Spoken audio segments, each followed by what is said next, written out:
Learn how to easily update Steam client on your PC by watching this video till the end.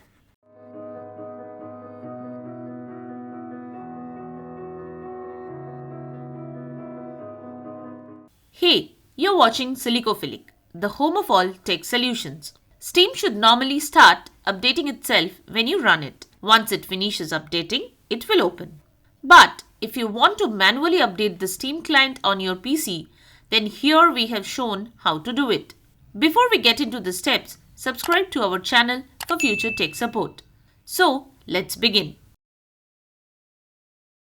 Open the Steam app and click on the Steam option on the upper left corner.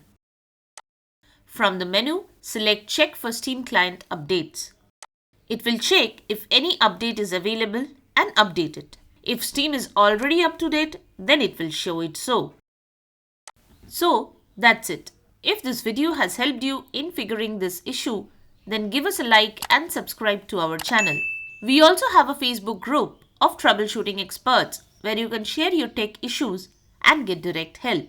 The link to the group is in the pinned comment. Thanks for watching Silicophilic.